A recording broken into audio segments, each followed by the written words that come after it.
A very warm welcome to you from Equa Marketing. This presentation is brought to you by Equa.com, a leader in digital marketing.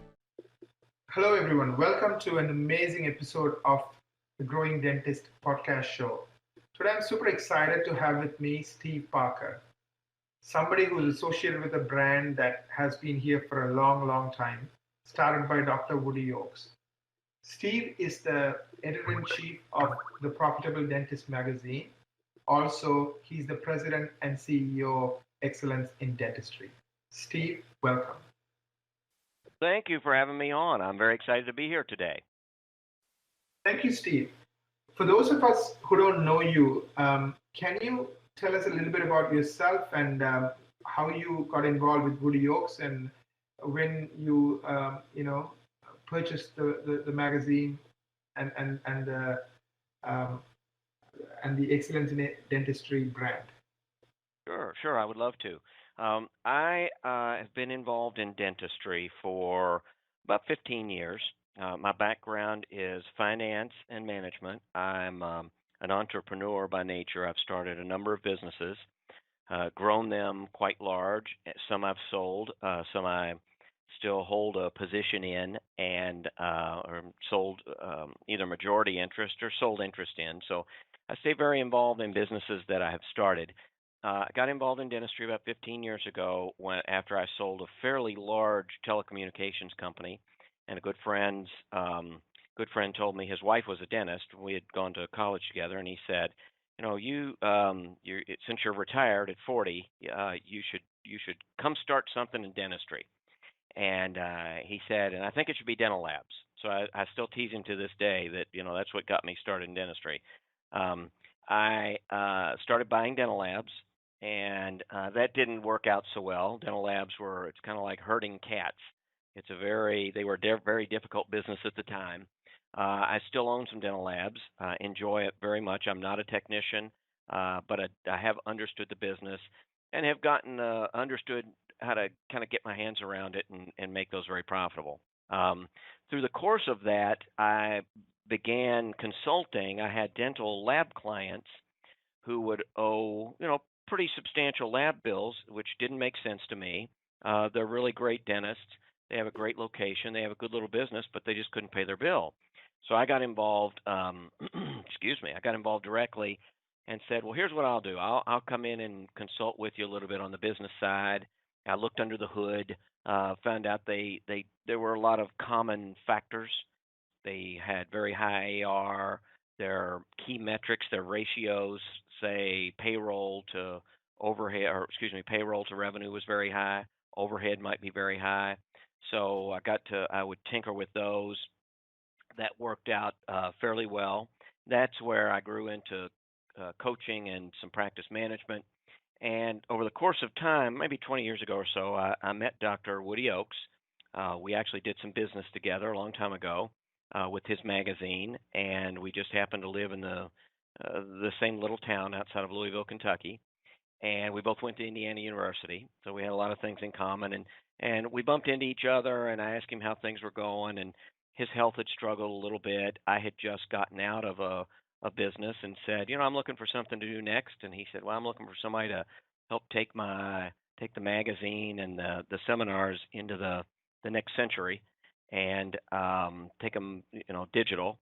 He understood the needs that had developed since he started both of them almost 30 years ago, and out of that kind of grew a partnership and has worked very well for the last couple of years. And so I'm very thrilled to be here, moving both Excellence in Dentistry and the Profitable Dentist forward and into the next generation of dentists. So it's kind of how I got here and where I plan to go. That's great. Let's talk a little bit about the Profitable Dentist. I know I used to be friends with Dr. Woody Oakes, but I haven't been to his seminar lately, so I don't know a lot about what's going on today. So for the audience who may not be that familiar, can you tell me more about the Profitable Dentist magazine? How many subscribers do you have?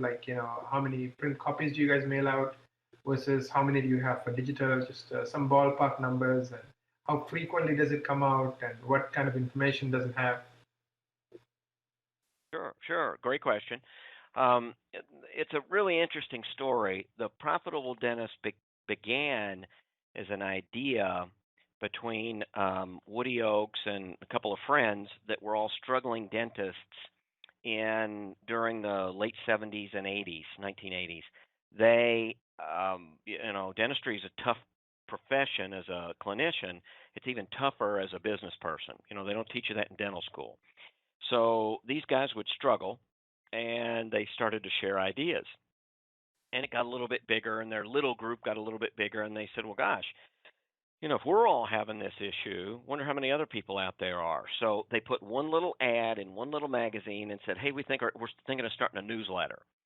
And would anybody be interested? And they stuck a price on it, and I think it might have been $195 a year.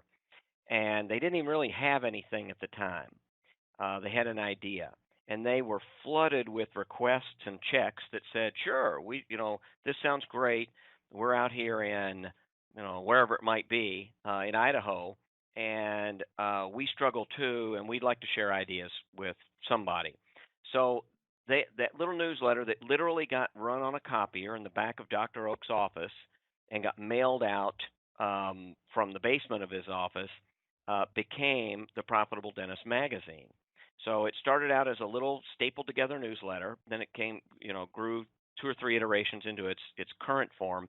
But it always still had the idea of taking ideas that were growing in dentistry by dentists and sharing those with other dentists. So it's very focused on a sole practitioner or a small group, a dentist who wants to bring on 2 or 3 or 4 associates and really doesn't understand how to do that. So the Profitable Dentist magazine reaches today about 125,000 dentists. We are seeing a very dramatic shift. We daily get a request for the digital version only, and which is, for whatever reason, we really haven't studied it. I think some of it is, people, if you don't want the paper version, or you want to save a tree, you don't get the paper version, but they still want to stay subscribed to the digital version. So I think a lot of it is more for even like your listeners here tonight. It's more a way to consume that content in a more convenient format for them. So we do see that the majority of our purchasers of our CE products through the Profitable Dentist and Excellence in Dentistry, the majority of them are consuming them on a device, on a phone or an iPad, where 10 years ago, those things didn't exist. You couldn't. You had to get a print magazine. You had to get a CD, and listen to it in your car or at home or in your computer. You had to get a DVD and watch it on your computer or watch it at home. Today, you don't have to do that. You can have all that in your hand at the gym, or you can listen as you drive to work, or you can, go out at lunch and sit down and have a sandwich and listen to a podcast. So what we're seeing is what a lot of any content provider is seeing is a transition to more easily consumed print, audio, and video content. So all of that will still be under the Profitable Dentist brand name, focused on the audience, but really giving it to them in a format that they're more comfortable with and that they are more eager to consume. So hope that makes sense. Yes, it does.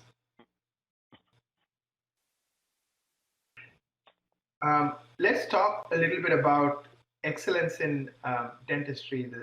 I know I used to attend the seminars you used to have in Destin. Tell me more about what has happened with that. So really, the kind of the same evolution. It used to be years ago, and I like to. A lot of times I think in analogy. So I think in this analogy, you had, if you wanted CE, you had your options were your state show, and with all due respect to the state organizations, they were a good chance to get together, and some dental friends in Idaho would get together and have play golf, maybe have lunch, get a little CE, or get all their CE for the year, and then go back home, and they knocked it all out in a weekend.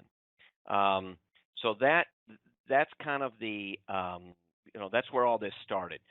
So Dr. Oaks and again a couple of friends got together and said, why don't we have something that's a little more fun? And they put together the spring break seminar, had it in a semi-tropical location, Destin, Florida. Drew the bigger names, the growing names in dentistry. We have always tried, and even when they started, they always tried to have somebody who was there that was a little kind of on the cutting edge. Today's seminars, you'll see a lot about implants and digital dentistry and sleep apnea and things that are of interest, things that you read about that you can kind of touch and feel and kick the tires on in an event like the Excellence in Dentistry seminar.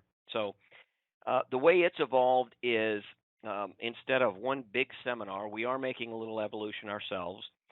We're moving it from Destin, Florida to Orlando. We were in Orlando several years ago, and we did some research late last year and really just discovered one of the barriers to dentists going to live events is the travel cost and the complications of it. So we have moved it to Orlando at a nice location with easy access. And as you and I talked, you're in, I guess, Toronto. You could have a direct flight to Orlando from Toronto. It's easy to get in and out of.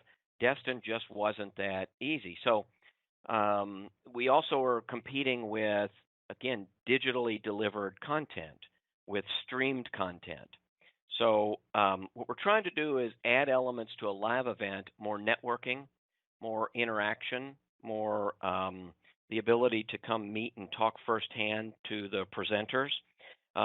We're also breaking them down from one large event to smaller, what I call micro events. One of our first ones is we're doing a digital impression forum in early November.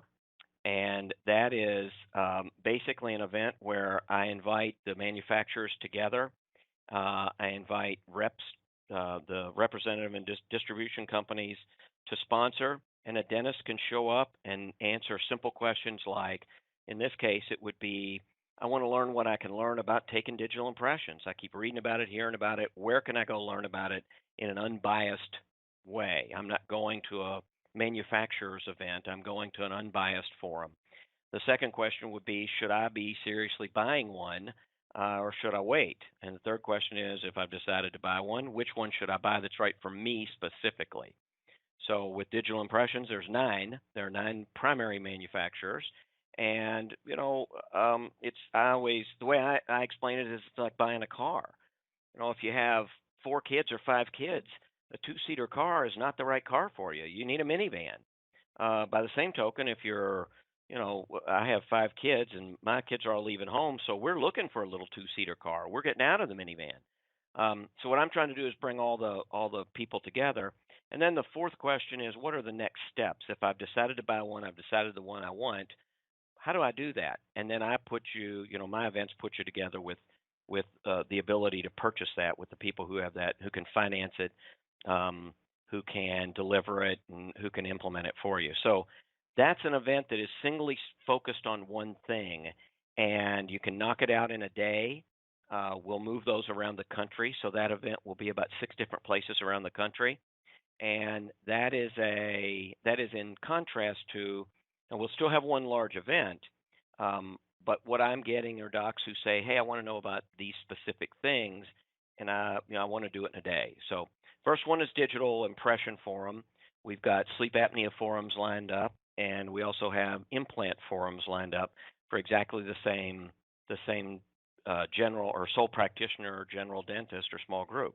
They can go learn everything in one day in a concentrated format on a Friday, so they don't give up any production. They can learn, everybody's there together. It's not just one manufacturer, and which requires you to go to 2 or 3 or 4 events over the course of months.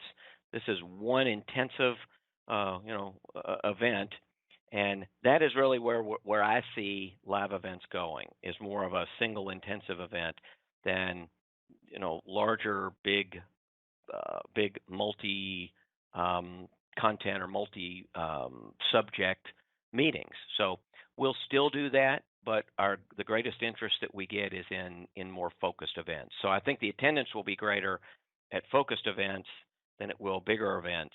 And that really starts this year, starts in November. Right. What are some of the topics that people are interested in learning about today? The questions I get asked, that's a great question. The questions I get asked are typically, as we just talked about, things like digital impressions. Dentists will call and say, hey, I hear a lot about this. Should I be buying one of these things? And that's really where the birth of a digital forum came from. I'm always asked where to find new patients. I get calls every day from coaching clients or consulting clients and say, gee, we need new patients. I've done the research today would suggest that 7 out of 10 find a new dentist online, and that 65% will appoint immediately, and that 60% do that on a device. So you put those three things together, and what it says is your new patients are finding their new dentist on their iPhone, and they're making an appointment immediately. So you better have a presence that facilitates that makes that easy. So that's probably one of the second. The number one topic I get asked every day, and what's going on in dentistry, is really retirement, transition planning. The entire dynamic of practice growth, sale, transition, and purchase has changed completely in the past, say, 7 to 10 years. A lot to do with group dentistry and what they can offer a new dental school grad. A lot to do with the economy as it changed in 2007 and 8. And then a lot to do with dental students today who have access to information about business planning. They come out of dental school and they know they're going to be a business person. They're going to buy a business. And 20 years ago, you had to go to the library or talk to an accountant or a good friend who started a business. Today, an average dentist can go online and just Google, what's my business worth? Or I'm thinking of buying a business. How do I decide what it's worth? Or any number of things. And they'll have 1,000 YouTubes that they can watch. I always tease them about YouTube University. They'll have 1,000 YouTubes.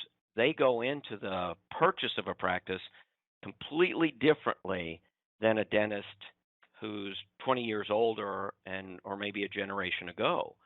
So a sale that would have happened 20 years ago just doesn't happen today. So the selling dentist and the buying dentist, the dynamic between the two, are completely dynamically different than they were just a generation ago. So those are really the biggies, and we're free to explore any of those further if you like.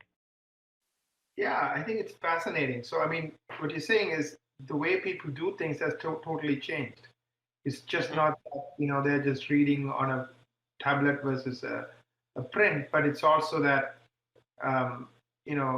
the way they make decisions has changed, the way they, go about choosing their careers and their paths have changed. Everything has changed. Yeah, access to information, it changes the playing field completely.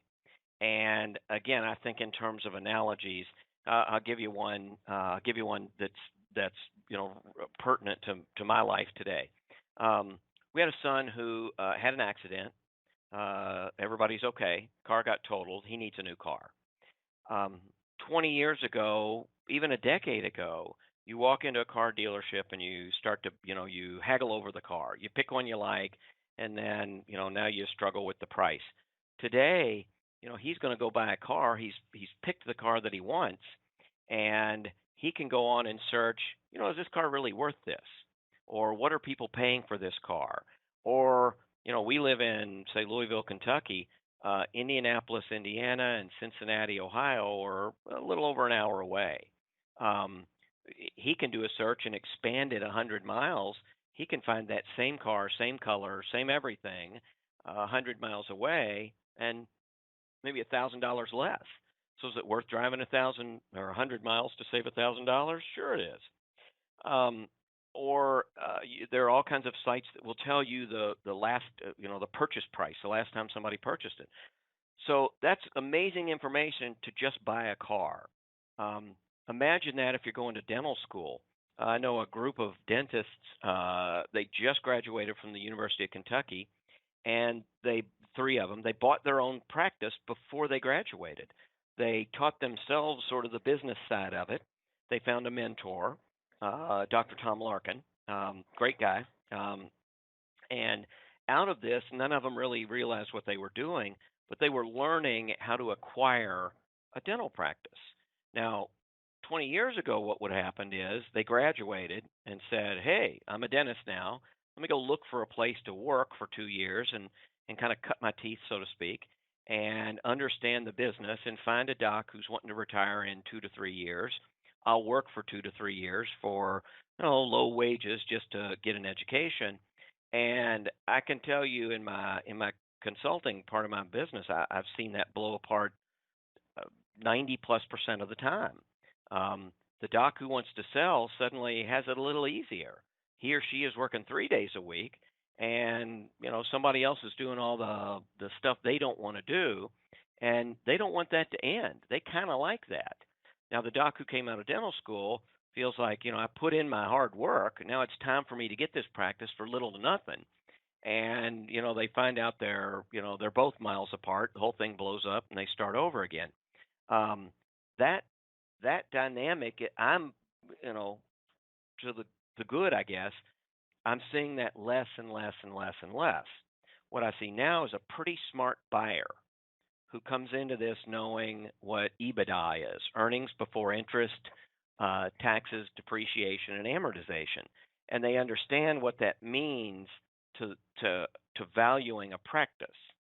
That I might buy this practice for 3 to 5 times EBITDA, 3 to 5 times earnings.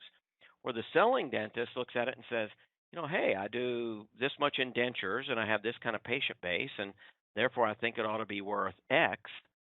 And the buyer looks at it and just says, it's not really. I can go down the street, or I can become an employee of a corporate dentistry. I can do pretty good. I can make a pretty good paycheck. And if I stick it out for 2 years and prove my worth, they'll give me ownership in this practice. I can have an ESOP, an employee stock ownership program. So I don't have to work that hard on the non-clinical part of it. I work for somebody who takes care of that for me.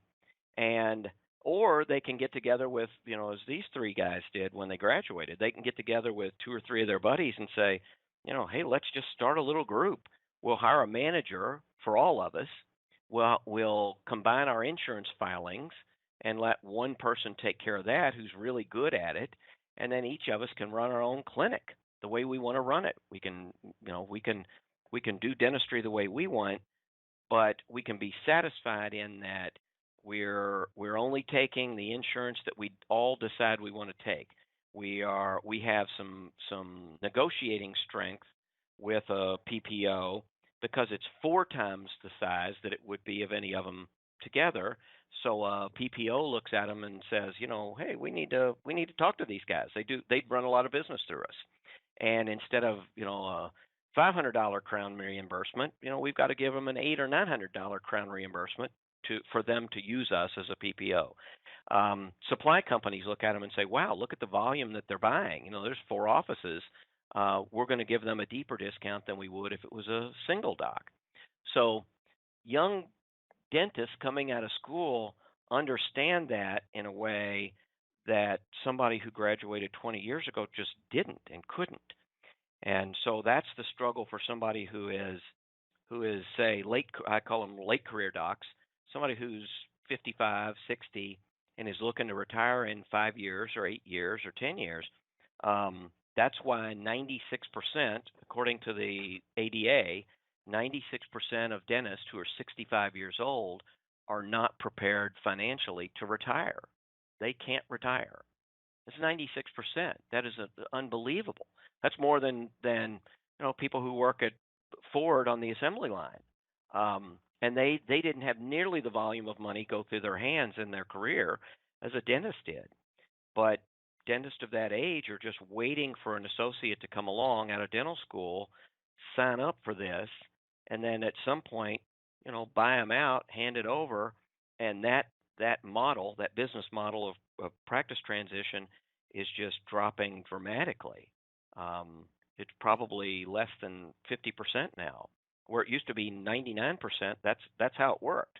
Um, so yeah, to answer your question, the everything in the way that dental practices, dental businesses grow, that are started, grow, transition, and get sold, everything is changing, and I think it's largely just due to access to information that didn't exist a generation ago.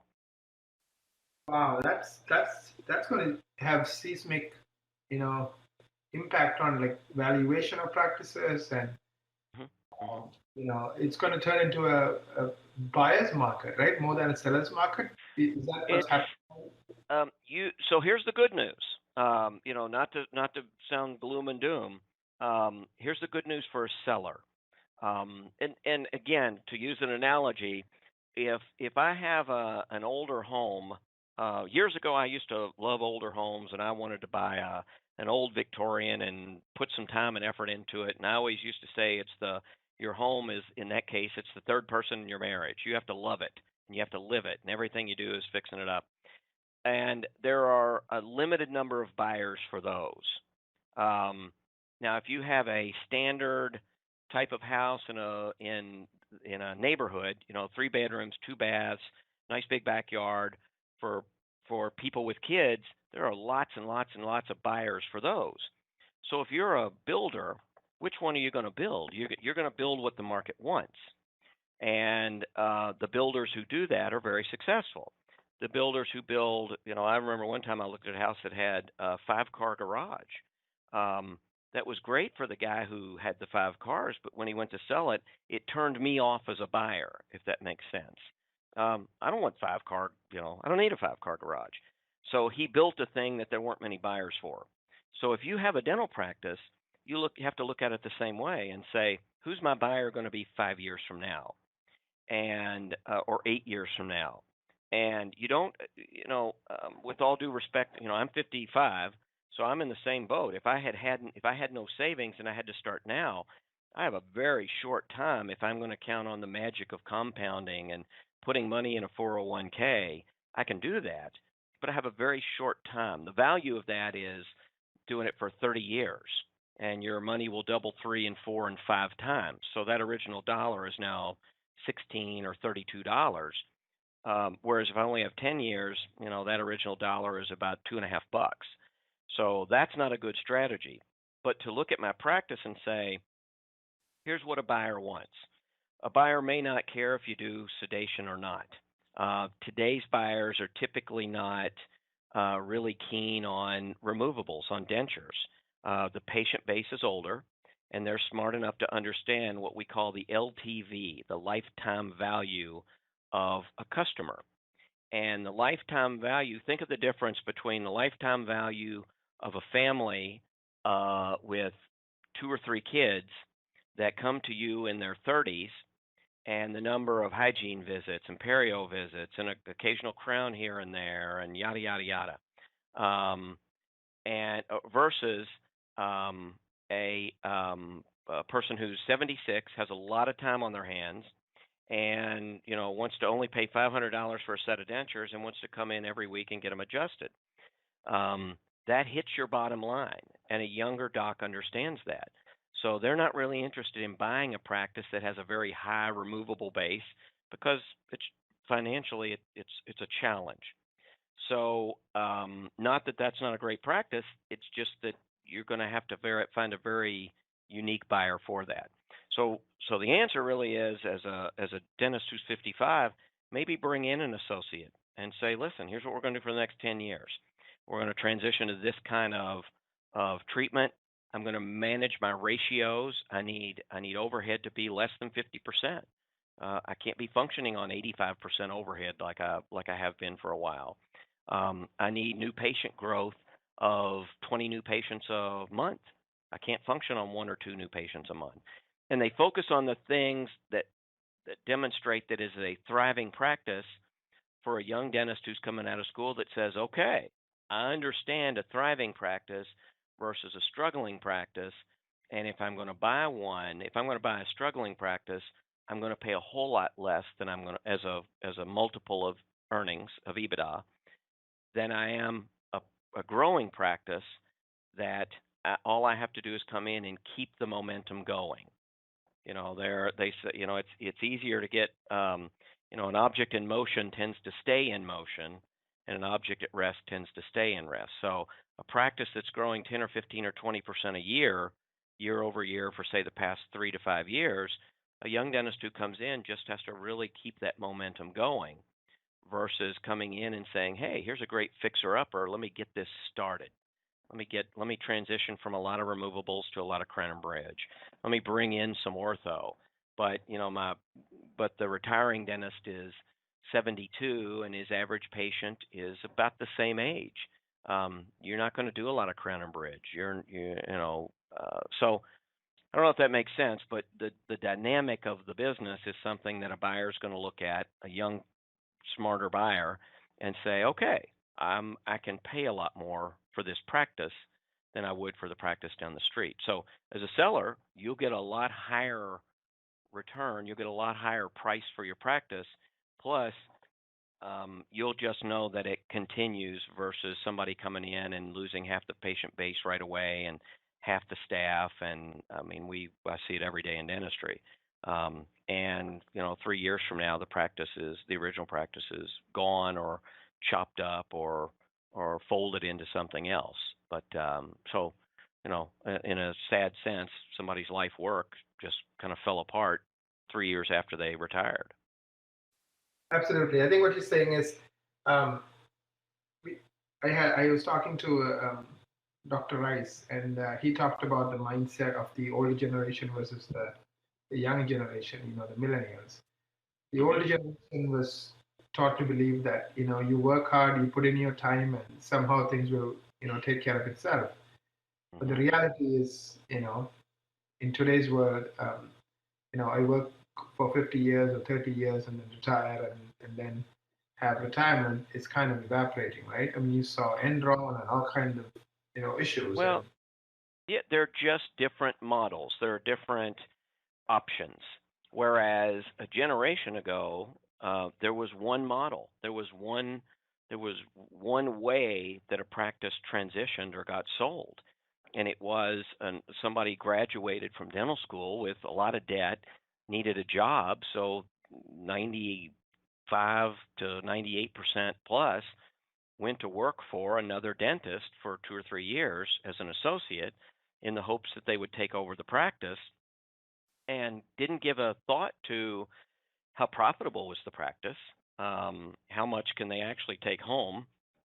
And again, the vast majority of those relationships still blew apart and didn't work out. So they might put 10 years in and finally be able to break even after a lot of struggle, and finally got up and going in their own name, finally paid off those practice loans after 15 years, and they've lost half of a career in just trying to get back to treading water.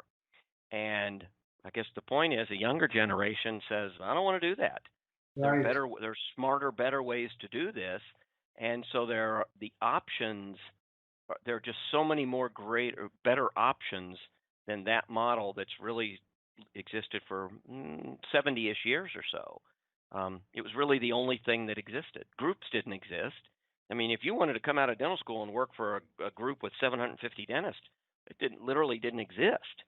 If you want to go to work for a group with 50 dentists, it may exist, but only in a big city.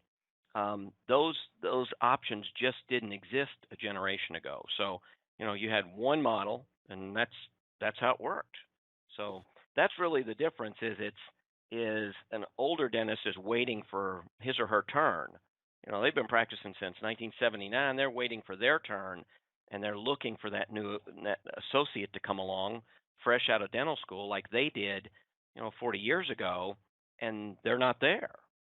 They're off doing something else, and they will ask questions. I've sat in more meetings that are just uncomfortable, where the young dentist will say, "Well, let me look at your EBITDA and what percentage do you, what percentage of your revenue goes to marketing, and what percentage do you allocate for patient retention versus patient attraction?"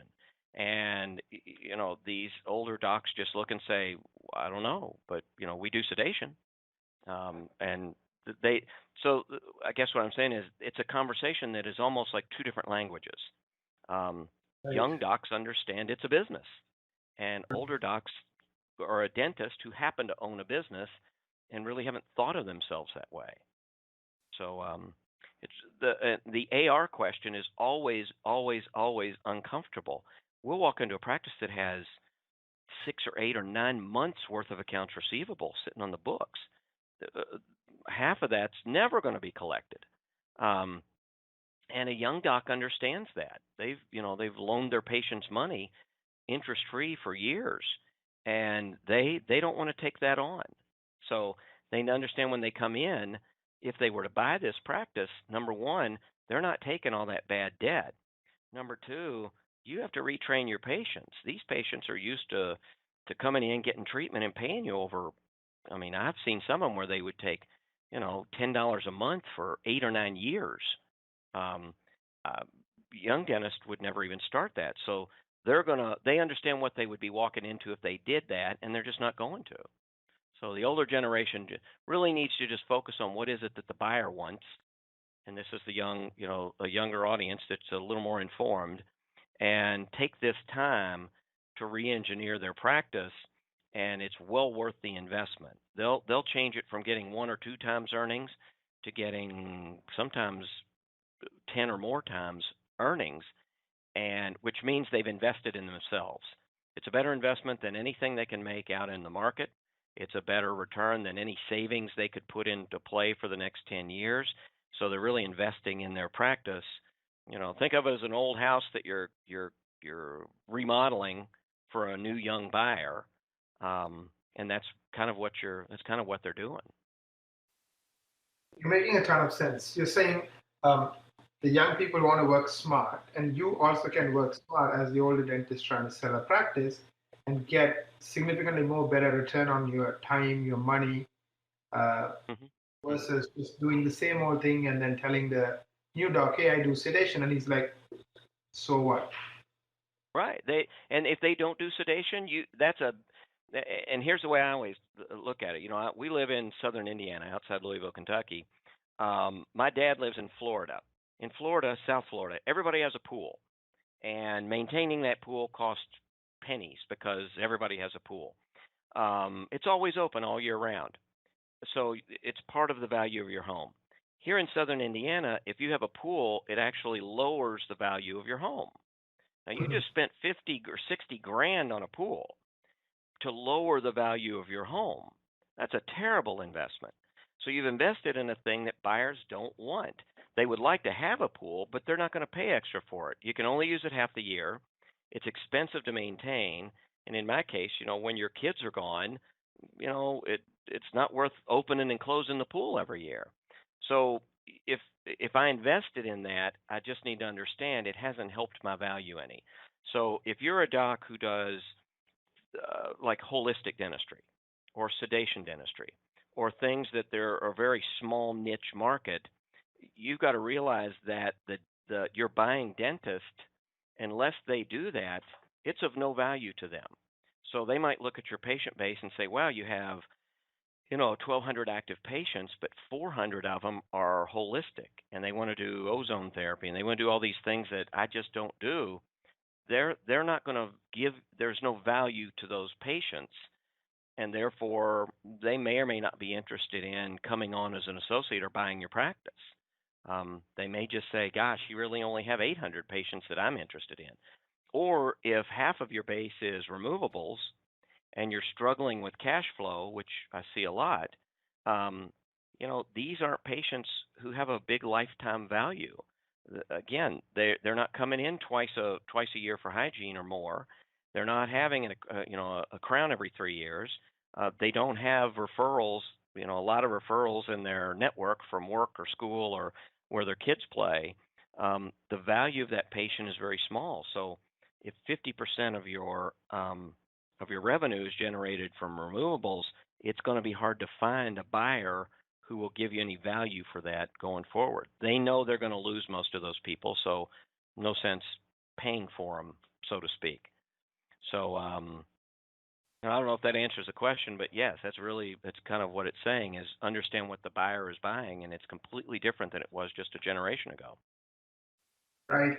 Now, I do have around 40 clients who happen to be, holistic, and I agree with you. You can only sell it to people who believe in the same thing. But what Yeah. makes up for it is many of them are a lot more profitable than a typical practice, just because it's like, people go to Whole Foods and pay 3 times for the same apple Yes. because Yes. they They're believe very very. loyal. There's a lot higher margin, and there's a lot smaller supply. So I know of I have a good friend who's a dentist in the Northeast. His patients travel 100 to 200 miles to come see him, and Right. that's valuable to him. And if there's another dentist who fits that profile, who wants to live in that same town or move to that same town, that's very, very, very valuable. Plus, if he started this early enough, you can probably make a pretty good living on that. Save your money, invest wisely, and then you're not relying on the value of your practice to retire. And Right. really, that's what we're talking about here. That's where dentists get into trouble, is they're relying on the value of their practice for retirement. Now, if you've been a little more disciplined and smarter along the way, you don't. So you enjoyed your career. You did something you really loved. If you did holistic dentistry, you have patients who love you, and it's very valuable to the next person. But you can afford to hand that off.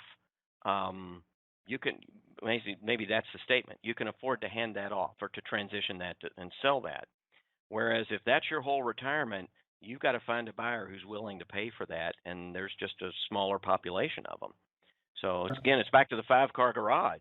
If you collect cars and you needed a 5-car garage and you added that on, and it's as big as the footprint of the house, and you don't need to make money out of the house, great, you're fine. But if all your investment, if you don't have any money saved and it's all in your home, and you have got to get a big number for your house, you're just going to take a long time to find a buyer for that, Right. if ever. It's a lot of maintenance and upkeep for a 5-car heated garage. I totally agree with you. I think that makes a ton of sense. So I think it really comes down to what you are looking for, and then how do you make it happen. So a lot of the younger dentists are very much into working smart, so they are being proactive, even before they sign the check. So if you want to, and I guess it's never too late, right? So let's say you have 10 more years to go. It's better to wake up now and come up with a game plan and execute as a businessman or businesswoman, as opposed to continue doing what you used to do and hope that everything will work out, which probably it won't. Well, here's something that's interesting to me. I'm a business person, so and I'm an entrepreneur. So I understand that I'm in business, whether I'm in telecommunications infrastructure, utility power, the dental lab business, dental seminars, the Profitable Dentist magazine. I understand that I'm in business, and fundamentally what that means is inputs and outputs. Now, my input is usually cash or money. Customers pay it to me, and I spend it for marketing, and I spend it for employees, and I spend it for taxes and heat and lights and a building and all those things. But I understand that from the very beginning, I need to make a profit, and that profit fuels my growth. And that growth fuels my bigger business worth more money. And at some point, I say, hey, I've grown big enough, or I've reached a certain age. Let me turn that effort into a sale or retirement, and I sell my business and I use that money to retire, and life is good. Here's what's always interested me about dentists, or here's what I found intriguing. 12 or 15 years ago, when I would have a dentist, when I would be working with a dentist, consulting, they didn't want anybody to know that I was helping them. I might be restructuring loans. I might be restructuring practice debt to keep them out of bankruptcy. They didn't want anybody to know that there was a guy in there helping them with marketing. I'm a business guy. I'm not a dentist. So they didn't want anybody to know I was helping them. Today, I'll have clients, it's literally the opposite. They'll say, I want people to know that Steve Parker's helping me build my practice. And there's some dynamics to it. They don't care that I'm not a dentist. They care that I know how to turn a practice into an $800,000 practice into a $1.2 million practice 24 months from now. That I turn earnings of 20% profit into 50% profit. They get it. Now they may or may not know how to do it, but they get that that is a good and a smart thing.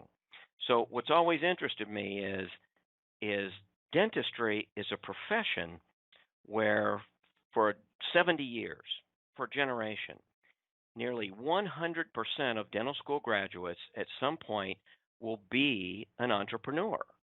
They will be a business owner because that's what existed. Groups didn't exist. So when you came out, whether you worked as an employee for a few years, bought the practice, and then became the owner, nearly 100% of dental school graduates would be business people. They would be paying taxes. They would be paying payrolls. They would be hiring and firing. They would be figuring out how to do advertising.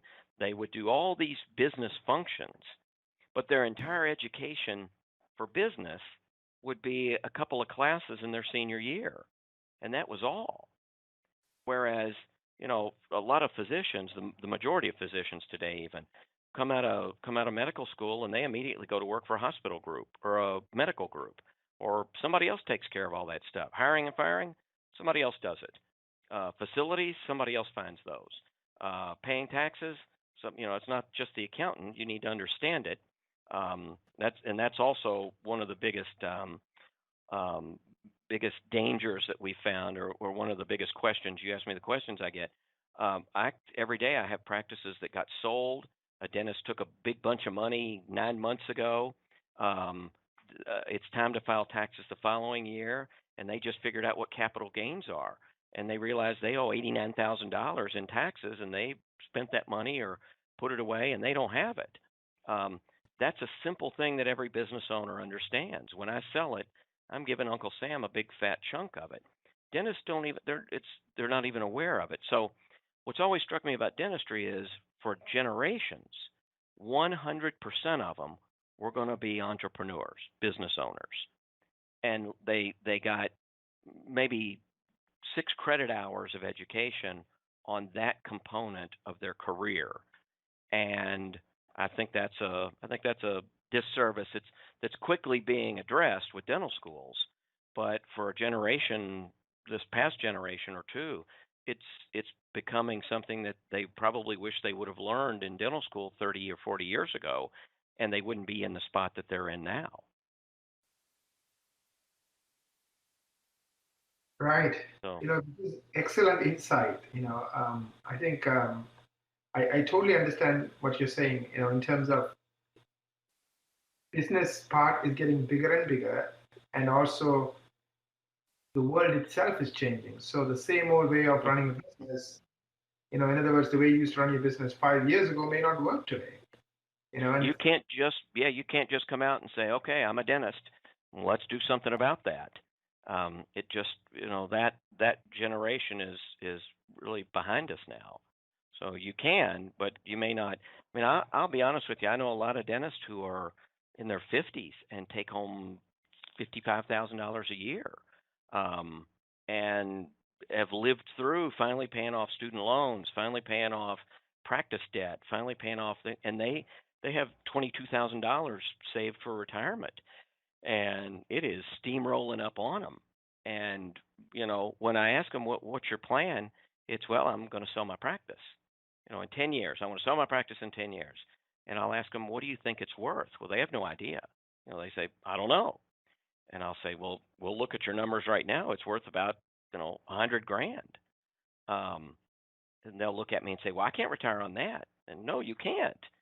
But, you've been doing this for 30 years, and that's where you've gotten. And really, the sad fact of the matter is that would have been okay 15, 20 years ago. That's how a lot of dentists retired. It just doesn't happen now. Right. Steve, if people want to learn more about you or get a hold of you, how can they do that? I have a lot of companies in dental. I actually own several consulting companies. One, they can write me at steve@dentivadental.com, DENTIVA dental.com, steve@theprofitabledentist.com. It's a good way to reach me. I have a very substantial following on things like Facebook, on LinkedIn. Get a lot of questions and communications on the Messenger, like Facebook Messenger and LinkedIn Messenger. I like those because that helps me, especially LinkedIn. That helps me know who I'm talking to, gives me a little idea maybe of their background, and saves in some of the conversation, and they can get to know a little bit about me. So any of those, I'm Stephen Parker on Facebook, and they can always call the Profitable Dentist at 812-949-9043. And if I'm not in, whoever answers the phone will be glad to take a message. And I always do return calls. Work a lot, so it might be after hours, and usually work on weekends too. So I enjoy helping dentists, talking to dentists. I get a lot of calls that are just dentists who, good people, found themselves in a spot, woke up and realized they're 58 and don't have much to retire, and just scared to death and don't know what to do. So we'll spend 30 minutes, and I'll give them some tips and kind of set them down a path, and I'm always available for that.